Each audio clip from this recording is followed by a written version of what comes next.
Olá, sejam bem-vindos a mais uma aula da nossa série de passos sobre os 10 passos sobre investigação de surto. Nós estamos chegando agora na reta final e hoje, para apresentar o passo 9, implementar e avaliar medidas de prevenção e controle, nós temos o Márcio Garcia. Márcio Garcia é epidemiologista de campo, médico veterinário, com experiência, mestre em tecnologia de alimentos e é nosso sócio fundador.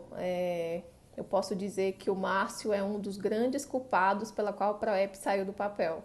Quando nós começamos as primeiras reuniões, mesmo na ideia de abrir como um grupo de profissionais de epidemiologia de campo, Márcio estava lá advogando a nosso favor e fomentando a ideia.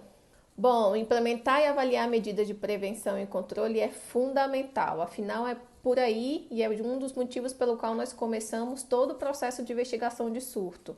Aliás, como é que eu vou começar a definir que tipo de medidas de prevenção eu devo aplicar, medida de saúde pública que eu posso aplicar, se eu não sei do que eu estou falando, se eu não tenho definição de caso, se eu ainda não tenho toda essa informação.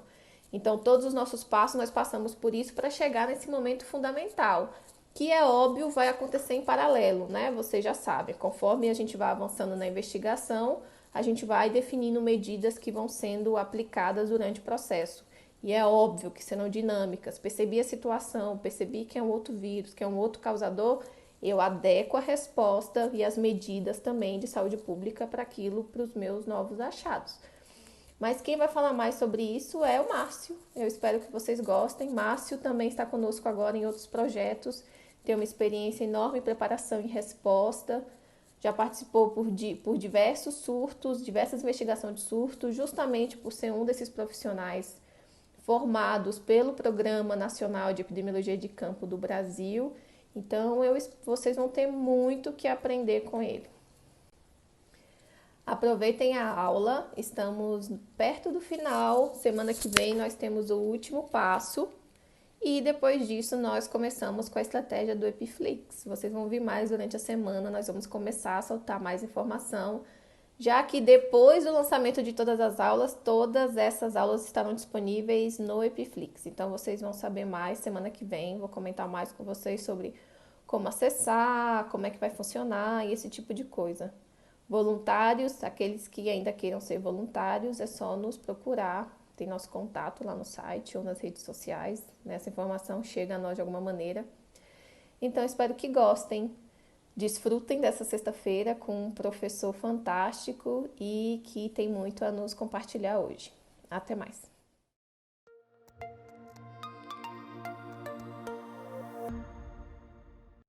Olá, meu nome é Márcio Garcia, sou médico veterinário, formado pela Universidade Estadual do Ceará, mestre em tecnologia de alimentos pela Universidade Federal do Ceará. Sou graduado pelo Programa de Treinamento em Epidemiologia de Campo do Brasil, o EPSUS, e também pelo curso de Epidemiologia para Gestores de Saúde Pública pela Universidade Johns Hopkins e um consórcio de universidades latino-americanas e espanholas. Atuo na saúde pública há 20 anos nas áreas de vigilância epidemiológica, vigilância ambiental, vigilância sanitária, controle de vetores e zoonoses e outras áreas de saúde pública. Atividades de preparação e resposta às emergências de saúde pública sempre marcaram minha trajetória profissional, com destaques para o enfrentamento das epidemias de dengue, influenza H1N1, sarampo, zika vírus e febre amarela. Sempre atuei a serviço do SUS, com passagens por municípios de vários portes, desde o pequenininho de 12 mil habitantes até o muito grande, como a cidade do Rio de Janeiro. Também atuei na Secretaria Estadual de Saúde do Ceará e na Secretaria de Vigilância em Saúde do Ministério da Saúde, inclusive como diretor de vigilância. Sou sócio fundador da PROEP, com muito orgulho, e aproveito este momento para agradecer por esta oportunidade e também parabenizar a PROEP por todas as atividades que vem desenvolvendo em prol da saúde pública do Brasil. Hoje vamos dar continuidade às aulas sobre os 10 passos da investigação de surtos. Coube a mim falar sobre o passo 9, implementar e avaliar medidas de prevenção e controle. Os objetivos de aprendizagem da aula de hoje são Primeiro, conhecer os conceitos e informações relevantes sobre a prevenção e controle de doenças. E o segundo, entender a importância das medidas de prevenção e controle no contexto de uma investigação e resposta a um surto ou uma epidemia. Falando um pouco dos conceitos, prevenção de doenças abrange medidas não apenas para prevenir a ocorrência de doenças, como a redução de fatores de risco, mas também para interromper o seu progresso e reduzir suas consequências uma vez estabelecidas.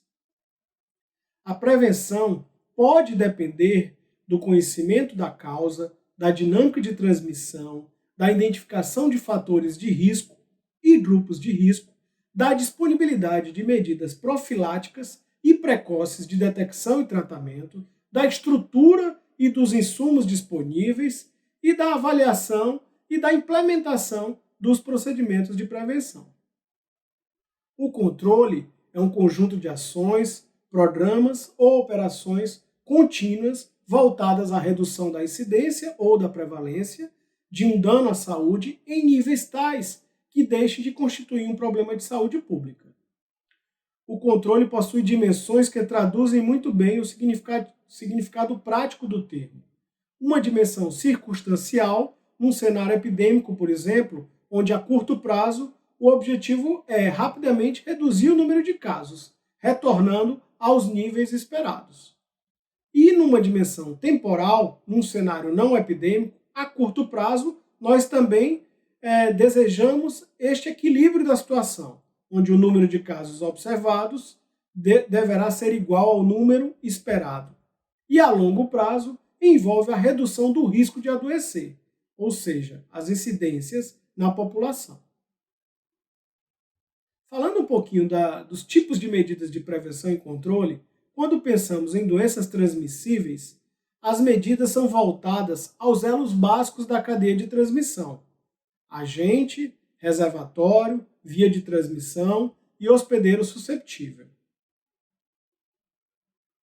Aqui citamos alguns muitos exemplos de medidas de prevenção e controle, como, em destaque, a cloração da água, o controle de roedores, o controle de vetores, o cozimento adequado dos alimentos, o isolamento de doentes e a quarentena daquelas pessoas expostas, a pasteurização de produtos lácteos ou alimentícios, a promoção e uso de preservativos, a quimioprofilaxia e a vacinação de população susceptível. Agora vamos falar diretamente sobre o tema central da aula de hoje, a implementação de medidas de prevenção e controle no contexto de uma investigação de surtos. Só para lembrar, aqui estão listados os 10 passos de uma investigação de surto, com destaque para o nosso passo de hoje, o passo 9, que é implementar as medidas de prevenção e controle. Com um destaque que não obrigatoriamente eu preciso cumprir todos os passos de uma investigação de surto para recomendar ou para implementar medidas de prevenção e controle. Muitas vezes, com um bom estudo descritivo, organizando os dados disponíveis por pessoa, tempo e lugar e formulando hipóteses, eu já posso recomendar ou implementar as medidas de prevenção e controle para aquele surto.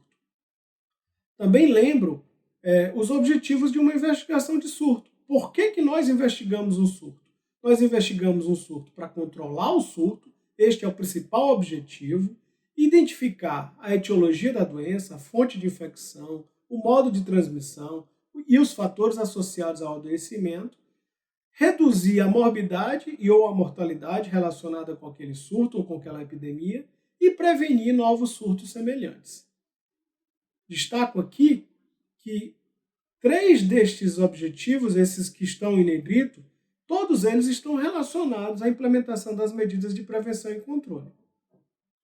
Também destaco que quando nós estamos investigando um surto, quando nós nos perguntamos por que investigar um surto, nós estamos cumprindo uma máxima da vigilância em saúde, onde eu coleto dados, organizo esses dados, analiso esses dados, transformo esses dados em informação e esta informação ela será utilizada ou deverá ser utilizada para a tomada de decisão de um gestor, ou seja, para a implementação de uma ação e muitas vezes essas ações são ações de prevenção e controle. Aqui também destacamos alguns exemplos de ações relacionadas às medidas de prevenção e controle no contexto de um surto. Por exemplo, a ação controlar a fonte do organismo patogênico. Eu tenho como exemplos disso remover a fonte de contaminação, remover as pessoas da exposição, inativar ou neutralizar os patógenos, isolar e tratar a pessoa infectada. Eu também posso interromper a transmissão. E trago aqui alguns exemplos disso. Esterilizar ou interromper uma transmissão ambiental, seja pelo ar, pelo solo, pela água, pelo alimento, as ações de controle vetorial e as ações de sanitização. E uma terceira ação em destaque é controlar a resposta do hospedeiro à exposição, imunizar pessoas susceptíveis, utilizar uma medicação profilática. Antes de estabelecer a estratégia de controle, é necessário saber em que etapa do curso da epidemia nós estamos. O número de casos está aumentando ou o número de casos está diminuindo? Se a epidemia estiver em curso ainda, o nosso objetivo será prevenir novos casos. A investigação se concentrará nas características da população sob risco para delinear e desenvolver medidas apropriadas de controle. Porém, se a epidemia já estiver perto do seu término, nosso objetivo passa a ser prevenir surtos semelhantes no futuro. Portanto, a investigação deverá centralizar seus esforços, principalmente na identificação de fatores que contribuam para a ocorrência do evento. Neste slide, nós apresentamos uma tabelinha 2x2 sobre a prioridade relativa aos esforços na investigação e no controle, de acordo com o conhecimento da fonte, modo de transmissão e agente causal. Um primeiro exemplo. Se nós temos um agente causal conhecido e uma fonte ou modo de transmissão também conhecido, ou seja, nós estamos falando da casela A, nós já conhecemos o nosso agente, já conhecemos o modo de transmissão. Então, as ações de controle ganham muito mais importância neste cenário. Vamos para a casela B. Se eu tenho um agente causal conhecido e uma fonte ou modo de transmissão desconhecida, neste caso, as ações de investigação são mais necessárias. Eu preciso conhecer a fonte e o modo de transmissão para poder implementar minhas medidas de prevenção e controle. Vamos para a casela C. Eu tenho um agente causal desconhecido e eu tenho uma fonte ou modo de transmissão já conhecida. Neste caso, as minhas ações de investigação e de controle estão equilibradas. E na casela D, nós temos uma situação de um agente causal desconhecido e uma fonte e modo de transmissão também desconhecida. Neste caso, as ações de investigação devem ser priorizadas, porque eu nem conheço o meu agente causal e nem conheço a minha fonte ou modo de transmissão, dificultando muito a implementação de medidas de prevenção e controle neste contexto. As medidas preliminares de controle devem ser introduzidas o mais cedo possível. E aqui eu trago alguns exemplos de situações práticas. No caso de suspeita de botulismo, a remoção de qualquer produto suspeito pode ser realizada imediatamente no reconhecimento dessa fonte. Exemplo 2. Uma criança com sarampo em uma comunidade com outras crianças susceptíveis daquela comunidade. Pode iniciar a campanha de vacinação antes mesmo da investigação sobre como essa criança foi infectada. E o exemplo 3, quando mais de uma pessoa com quadro de gastroenterite diz ter comido em um restaurante e ter ficado doente dentro de um período biologicamente plausível. Uma inspeção desse restaurante é bastante razoável, embora não se saiba se esse restaurante é a verdadeira fonte de infecção. Como ponderar a medida de prevenção e controle a ser implementada? Trazemos aqui neste slide algumas questões que precisam ser consideradas: a gravidade da doença, a vulnerabilidade da população exposta, a exposição, se essa exposição ainda está presente, o custo das medidas de prevenção e controle e também questões sociais, econômicas e até questões políticas. Aqui nós resumimos algumas dicas consideradas dicas de ouro para a implementação de medidas de prevenção e controle. Primeiro, as medidas de prevenção e controle devem ser baseadas nas evidências mais adequadas e disponíveis. Evidências científicas, evidências da própria investigação epidemiológica e outras evidências disponíveis. 2. Estar em consonância com o contexto social. Exemplo, considerar experiências de profissionais de saúde, gestores e principalmente das pessoas que podem ser afetadas. Questões éticas, questões legais também devem ser consideradas. 3. Ser claras e coerentes, específicas em relação à intervenção ou ação a ser tomada. Com que frequência? Por quanto tempo? Onde? Em que circunstâncias? São perguntas que devem ser feitas. 4. As medidas devem ser práticas, ou seja, elas podem ser implementadas. 5. Evitar o uso de jargões, nomes comerciais e rotular pessoas no momento de estar recomendando essas medidas de prevenção e controle. Número 6. As medidas de prevenção e controle devem ser objetivas e diretas, contendo apenas uma ação principal em cada item recomendado. 7. Informar as ações que não devem ser executadas. Explicite se uma ação não deve ser executada ou deve ser interrompida, por exemplo, em caso de ser ineficaz ou não ter um bom custo-benefício. 8. As medidas de prevenção e controle podem ser recomendadas e ou implementadas em qualquer momento da investigação de um surto. Deixar claro de quem é a responsabilidade na implementação da ação. Exemplo, profissional, instituição ou esfera de governo, municipal, estadual ou federal. E número 10, respeitar os princípios éticos, morais e as regras de confidencialidade de saúde pública. Agora vamos entrar na parte final da nossa aula de hoje, onde nós vamos falar da teoria prática, exemplos de implementação ou recomendação de implementação de medidas de prevenção e controle no contexto de surtos e epidemias. São investigações reais de surto desenvolvidas pelo Programa de Treinamento em Epidemiologia de Campo do Brasil por alguns colegas do EPSUS. Primeiramente, falar do surto de toxoplasmose no município de Santa Isabel do Ivaí, no Paraná, no Brasil, que ocorreu no início dos anos 2000. Esse foi considerado, pelo menos na época, o maior surto de toxoplasmose já relatado no mundo e foi a primeira vez em que o parasita foi isolado em água relacionada ao surto. Do lado dessa ilustração do slide, eu utilizo de forma didática uma abordagem de saúde única, onde nós separamos as medidas realizadas ou recomendadas por saúde humana, saúde animal e saúde ambiental.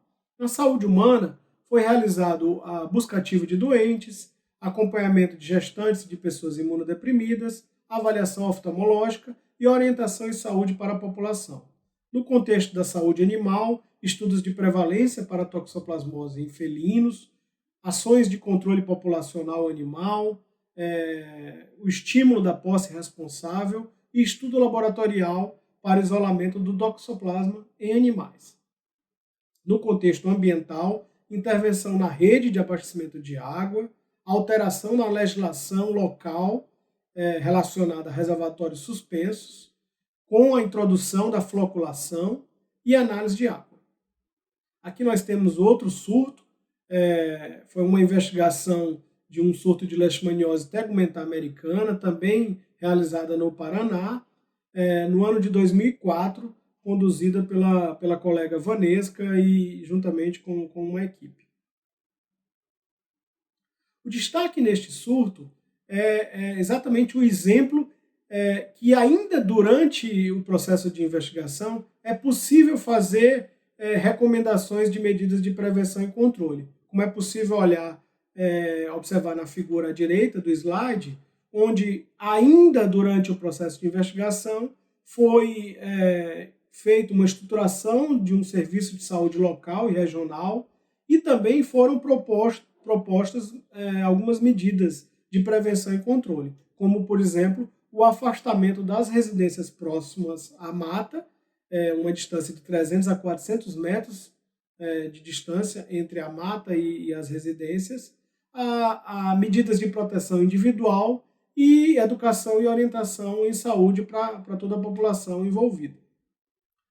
Um outro surto bastante conhecido foi um surto de diarreia aguda com isolamento de Vibrio cholerae O1, Ogawa, toxigênico, no município de São Bento do Una, em Pernambuco.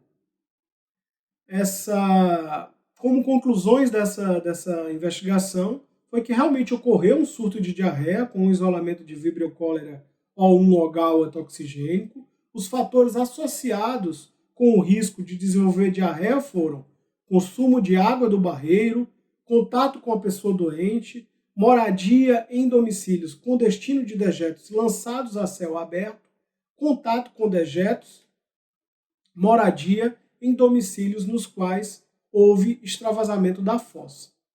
O uso do hipoclorito de sódio a 2,5% demonstrou ser um fator protetor para a ocorrência de diarreia. E as principais recomendações neste processo de investigação foram: o sistema de abastecimento deve fornecer água de qualidade, o sistema de esgotamento sanitário deve proporcionar coleta, destino e tratamento adequado aos dejetos, os reservatórios públicos de água de consumo devem ser revisados, especialmente em relação à manutenção, à limpeza e à descontaminação. Deve-se manter a distribuição do hipoclorito de sódio à população. Estas foram as principais recomendações feitas na época. Mais um outro exemplo real, a investigação de surto de síndrome cardiopulmonar por hantavírus no Distrito Federal e Goiás, de maio a setembro de 2004, conduzida aí pelos colegas o Alexandre Menezes, o Daniel Coradi e o Roberto Duzzi, entre outros. As conclusões dessa investigação foram que ocorreu um surto de síndrome cardiopulmonar por hantavírus com alta letalidade. Este foi o primeiro registro de casos de hantavirose no Distrito Federal e o maior surto da doença já registrado no Brasil na época. A exposição a ambientes rurais com contato direto com o solo em ambientes abertos, como, por exemplo, deitar no chão ou realizar capina, incrementaram significativamente a chance de adoecer. E fatores ambientais como a ocupação humana recentes de áreas de cerrado ou aumento da população de roedores reservatórios nessas áreas podem ter contribuído para a ocorrência deste surto. Trazendo aqui os exemplos de medidas de prevenção e controle, neste caso ainda adotadas durante o surto, então foram desenvolvidas ações de educação e saúde, como campanhas na mídia para a prevenção e controle da hantavirose, a realização de treinamento de médicos para manejo clínico de casos de hantavirose, mobilização intersetorial do governo do Distrito Federal para a programação e desenvolvimento de ações preventivas e de controle da hantavirose e treinamento de técnicos para captura e identificação de roedores reservatórios da hantavirose. Mas também foram feitas recomendações de criação de fluxo para coleta oportuna e sistemática de amostras de soro e tecido dos casos suspeitos e óbitos, a garantia de atendimento oportuno dos casos suspeitos e a viabilização do encaminhamento destes pacientes graves para unidades de referência, capacitação de profissionais médicos e o apoio psicossocial às famílias dos pacientes que evoluíram para o óbito. Estas, dentre outras, foram as principais recomendações da investigação deste surto. Mais uma situação extremamente importante foi a investigação de surto de raiva humana na região amazônica, no Brasil, de 2004 e 2005. Então, aqui uma ilustração da publicação. Foi o maior surto, na época foi considerado o maior surto já registrado, com 44 casos, com muito desconhecimento e questões culturais envolvidas aí em relação a essa população. E, mais uma vez, de forma didática, utilizando uma abordagem de saúde única, nós apresentamos aqui as medidas de prevenção e controle desenvolvidas ou recomendadas nesta investigação. No contexto da saúde humana, a busca ativa de pessoas mordidas por morcego, a vacinação pré e pós-exposição, o monitoramento de titulação de anticorpos para aqueles indivíduos envolvidos e a orientação para a população. No contexto da saúde animal, a captura de morcegos, o controle de morcegos hematófagos, a vacinação de cães e gatos naquela população e o monitoramento, de uma forma geral, da circulação viral. E no contexto da saúde ambiental, uma análise detalhada da degradação ambiental, um mapeamento das áreas de desmatamento e um mapeamento também de todas as áreas de risco.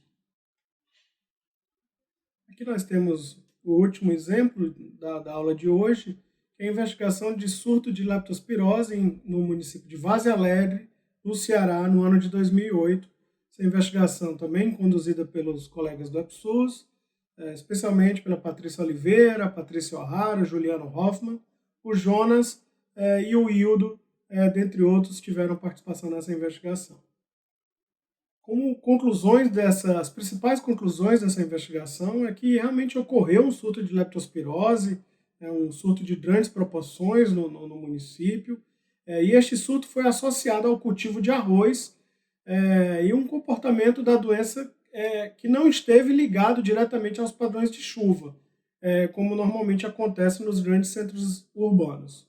O quadro clínico dos pacientes deste surto foi classificado como leve, o que condiz com a baixa patogenicidade dos sorovares de leptospira detectados. Como recomendações na época foram feitas as seguintes: alertar os trabalhadores rurais quanto à importância do uso de equipamentos de proteção individual, que diminuam os riscos de contrair leptospirose por contato indireto, e preparar o sistema de saúde para captar e tratar oportunamente os casos, mediante um plano de contingência integrado. Continuando as recomendações feitas na época pela equipe, foi feita a recomendação de notificar e investigar todos os casos suspeitos de leptospirose, implementar a recomendação do Programa Nacional de Controle da Dengue no que diz respeito ao diagnóstico diferencial, priorizando a leptospirose, descentralizar o diagnóstico laboratorial para a regional de saúde que atendia aquele município, realizar ações de captura de roedores para o isolamento de sorovar em roedores e adotar uma definição mais sensível de casos suspeitos de leptospirose, considerando febre, cefaleia e mialgia, mais a história de exposição, permitindo assim a captação dos casos mais brandos. E, por fim, foi também recomendado a realização de estudos que identifiquem os reservatórios implicados na transmissão da leptospirose em áreas rurais. Aqui, para finalizar a aula, eu disponibilizo, além de todos os boletins epidemiológicos já demonstrados nessa parte final da aula, a bibliografia que foi consultada, e aproveito para agradecer mais uma vez a oportunidade que a PROEP me deu para compartilhar um pouco destes conhecimentos com todos vocês. Eu espero ter colaborado com o crescimento profissional e intelectual de cada um de vocês e dizer que é sempre um prazer colaborar com a PROEP. Muito obrigado, PROEP.